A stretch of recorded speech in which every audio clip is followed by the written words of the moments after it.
Hi guys, welcome to Gidirev.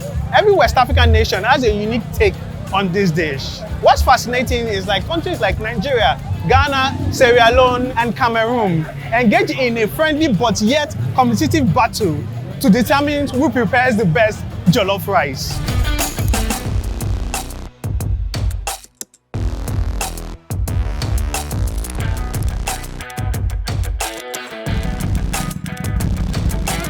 The rivalry between Nigeria and Ghana has been playfully called the Jollof War. Right now, I'm at Mirokanla Park to attend an event called Jollof and Palmie, hosted by the Bad Gang Motorcycle Club. Come with me and let's enjoy this vibe.